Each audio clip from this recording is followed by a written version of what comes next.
Alors, le résultat d'apprentissage aujourd'hui était de réellement découvrir comment est-ce qu'on peut déterminer la mesure d'un angle connaissant son rapport tangente. Donc, un petit rappel de la dernière leçon. Le rapport tangente était que la tangente de mon angle est toujours égale à le côté opposé sur le côté adjacent. Donc, on disait que le rapport entre ces deux-là vont toujours être la même chose. Alors, la réponse va toujours être égale. Mais là, maintenant, on va faire un petit rappel de comment est-ce qu'on utilisait cette information-là. Parce qu'ici, mettons que je te donne l'angle et je te donne un côté. Donc, la première chose que vous allez toujours faire, c'est identifier, ça, c'est mon hypoténuse. Vu que ça, c'est en face de mon angle, ça, c'est mon opposé. Et ici, c'est mon adjacent.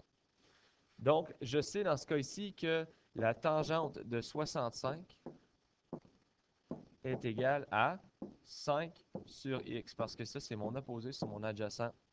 On a dit ensuite que tu peux faire un petit swap entre les deux ici, ce qui voudrait dire que x est donc égal à 5 divisé par la tangente de 65.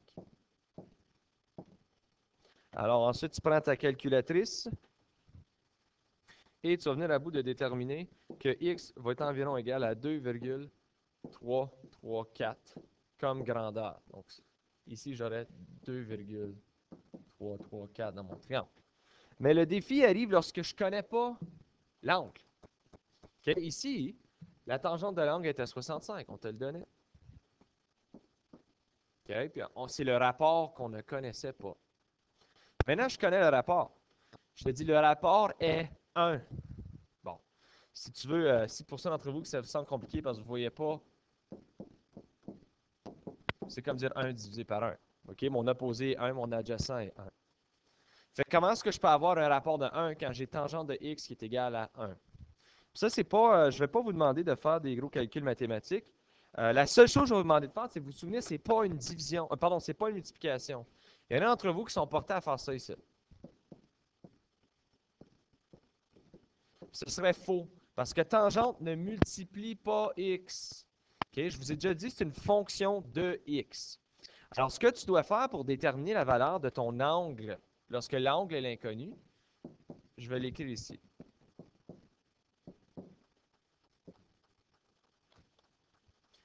Vous avez, dans votre calculatrice,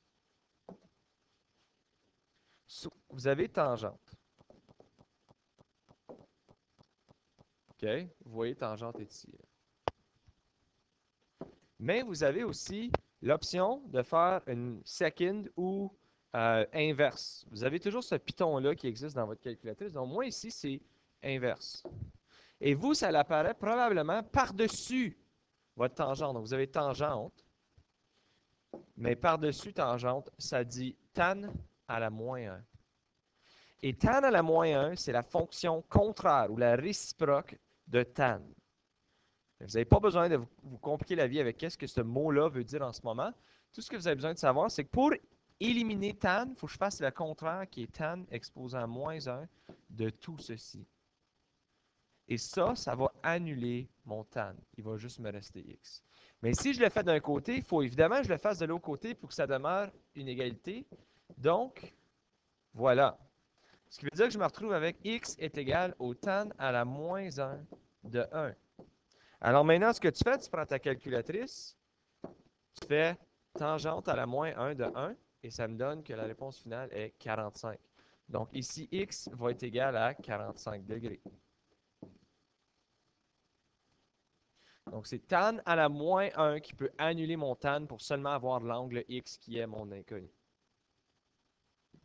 Si je continue ici, j'ai tan de x degrés égale à 0,5820. Donc pour annuler mon x degrés, je dois faire tan à la moins 1.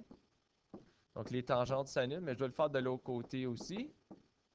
Ce qui veut dire que x va être égal à tan à la moins 1 de 0,5820.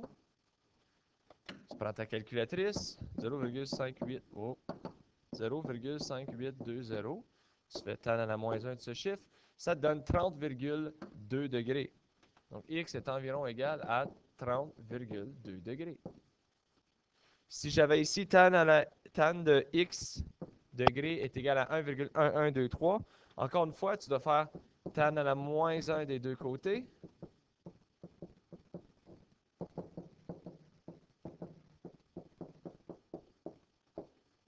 Alors ici, les tangentes et tan à la moins 1 s'annulent.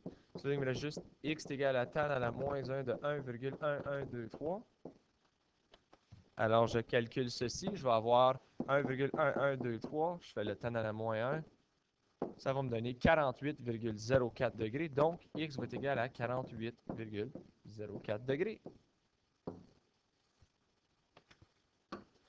Donc, si jamais que le degré est l'inconnu, vous pouvez simplement utiliser tan à la moins 1 pour l'isoler. Parce que si on regarde un exemple plus concret, OK? Donc, je dis, le 9e étage d'un petit édifice se trouve à 27 mètres au-dessus du sol. Donc, je vois ici, la petite édifice, c'est celle-ci. Le 9e étage est à 27 mètres du sol. L'angle d'élévation vers le sommet de l'édifice voisin, qui est plus grand, donc le plus grand, c'est celle-ci, est 50 degrés. La distance qui sépare les deux édifices est de 21 mètres. Je veux savoir c'est quoi la hauteur du grand édifice à partir du 9e étage. Donc, à partir de maintenant, hein, c'est quoi la hauteur de mon édifice? Donc, ça serait mon Y mètre que je cherche ici. Donc, avant de commencer, je devrais dresser quelle est mon hypoténuse est ici. Ça, c'est mon opposé parce qu'il fait face à mon angle. Et ça, c'est mon adjacent. Mais je connais mon adjacent. Regardez ici. La distance entre les deux bâtisses est 21 mètres. Donc, ça ici, c'est 21 mètres. Alors, je connais mon adjacent. Je connais mon angle. Il me reste simplement à trouver ici c'est quoi ma grandeur. Donc, je vais utiliser tangente pour le trouver. Donc, je sais que tangente de mon angle est égale à mon opposé sur mon adjacent. Donc, je regarde, OK, mon angle ici est 50 degrés. Mon opposé est Y, puis mon adjacent, il est 21. Alors maintenant, si je veux isoler mon Y pour savoir c'est quoi la grandeur à partir du 9e étage, je n'ai qu'à faire fois 21 des deux côtés, parce que j'élimine mon divisé par 21. Il me reste donc 21 fois le tangente de 50 est égal à Y.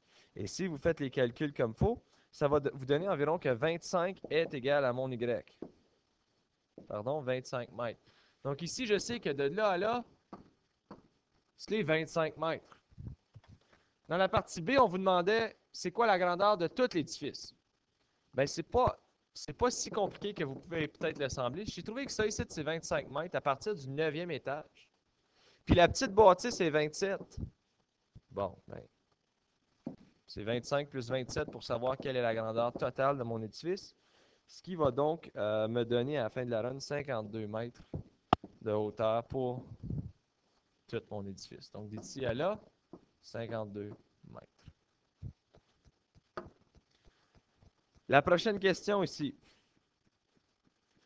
En visite dans la région du Niagara, Stéphane, qui n'est pas moi, se rend aux magnifiques chutes du Niagara. Il veut connaître la hauteur de la chute canadienne en fer à cheval. Placé sur le pont du bateau Maid of the Mist à une distance de 39 mètres de la chute. Donc, Stéphane est à 39 mètres de la chute sur le bateau Maid of the Mist. Il mesure avec son clinomètre l'angle d'élévation vers le sommet de la chute et il obtient 52 degrés. Voici son esquisse. Donc ici, il dit qu'avec son clinomètre, il est venu à vous déterminer qu'entre lui et la chute, là, il y a 52 degrés. Et il dit que le Maid of the Mist était 39 mètres. Ce qu'il veut savoir, c'est quoi la hauteur de les chutes. Alors, dans ce cas ici, Stéphane, selon ses yeux, va utiliser tangente. Donc, ici, ça, c'est mon hypoténuse, ça, c'est mon opposé, ça, c'est mon adjacent. Donc, je sais que la tangente de l'angle est égale à mon opposé sur mon adjacent. Donc, je prends l'information, tangente de 52 va être égale à mon H sur 39. Pour l'isoler, je fais fois 39 des deux côtés. Ça va donc me donner que 39 fois la tan de 52 est égale à ma hauteur. Ce qui va ensuite vous donner que votre hauteur est égale à 50. Mais là, on dit que la hauteur de la chute n'est pas tout à fait précise. Parce que Stéphane, ici, il regarde avec son clinomètre. Là. OK? Mais son bateau C'est assez impressionnant que j'aime l'art visuel. OK, il est sur son bateau, mais son bateau, il est 4 mètres avec ses yeux, il est 4 mètres au-delà de l'eau. Alors, techniquement, ce n'est pas la vraie de vraie hauteur des chutes. Donc, pour savoir c'est quoi la vraie de vraie hauteur des chutes, je sais que d'ici jusqu'à ses yeux, il y a 50 mètres.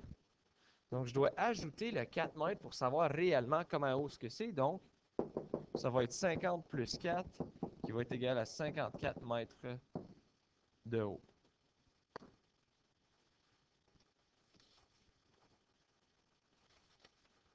Dans l'exemple suivant, on dit ici que le 11e étage d'un édifice se trouve à 33 mètres au-dessus du sol. À partir de cet étage, l'angle de dépression vers le bas de l'édifice voisin mesure 111 degrés. Détermine au mètre près la distance qui sépare les édifices. Donc, je connais ici la hauteur de cet édifice qui est 33 mètres. Okay? Je connais l'angle à partir de la bâtisse qui est 71 et je cherche D ici. Là, le défi que les gens vont remarquer, c'est que, OK, ils vont voir que ça ici, c'est mon triangle, mais je ne connais aucun des angles. Alors là, il faut que tu utilises un peu ta cocologie. Je dois connaître cet angle-là. Si lui ici est 71 degrés et en tout, j'ai 90 degrés, tout ce que j'ai à faire, c'est 90 moins 71, ce qui va me donner 19 degrés. Donc, je sais que l'angle ici est 19 degrés. Et je sais que ici, c'est 33 mètres. Et maintenant, je regarde l'information devant moi. Donc, si je comprends bien, ça ici, c'est mon hypoténuse, ça, c'est mon opposé, ça, c'est mon adjacent. Donc, je sais que la tangente de l'angle est égale à l'opposé sur l'adjacent. Alors, maintenant, j'ai découvert que mon angle était 19 degrés. Tu ne peux pas prendre le 111 parce que le 111 n'est pas dans le triangle que je cherche. Okay? Donc, tu dois trouver c'est quoi l'angle dans le triangle. Et ici, c'est 19 degrés. Mon opposé, c'est mon D, mon inconnu. Mon adjacent, c'est 33 mètres. Alors, pour trouver c'est quoi, je fais fois 33 des deux côtés. Ça va me donner 33 fois la tan de 19, qui va être égal à mon D. Donc, tu prends ta calculatrice, tu calcules ta tangente de 19 fois 33, ça va te donner environ 11,36 au mètre près, pardon, 11 mètres. Donc, ça va me donner 11 mètres qui va être égal à mon D. Donc, ici, je sais que ça, c'est égal à 11 mètres.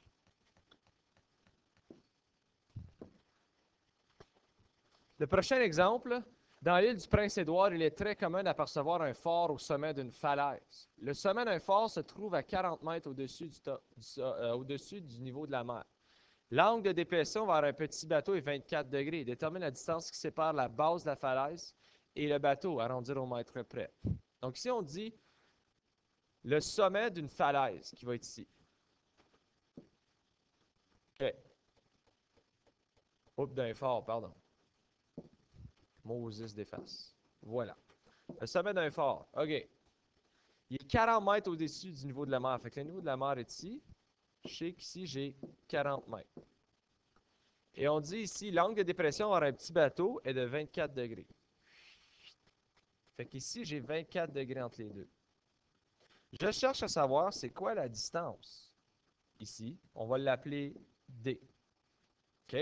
Donc, une fois que j'ai identifié mon triangle rectangle, je vais commencer à identifier, OK, les parties. Ça, c'est l'hypoténuse. Vu que ça fait face, ici, ça, c'est mon opposé, et lui, ici, ça, c'est mon adjacent. Donc, on se met à mettre l'information. Je sais que c'est le tangente de l'angle qui va être égal à mon opposé sur mon adjacent. Donc, je dis que tangente de 24 va être égal à 40 sur D. On a dit n'importe quand que ta variable inconnue est en bas. Tu peux faire un swap ici. Donc, ça veut dire que D va être égal à 40 divisé par la tangente de 24. Et maintenant, vous pouvez calculer ceci. Ça va être 40 divisé par, n'oubliez pas votre parenthèse, tangente de 24. Ça va me donner ce que c'est au mètre près, 89,84. Oui, 89,84, ça va me dire 90 mètres va donc être égal à la distance entre le bateau et la phare. Alors, ceci met fin à la leçon d'aujourd'hui. N'oubliez pas que je vous ai donné des exemples de comment aller chercher l'angle d'une tangente. Donc, vous avez soit la second function, vous avez la inverse function, vous avez le shift, dépendant de votre calculatrice.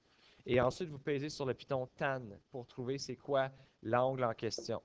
Alors, si jamais vous avez des questions, n'hésitez surtout pas à m'envoyer un message sur Edmodo.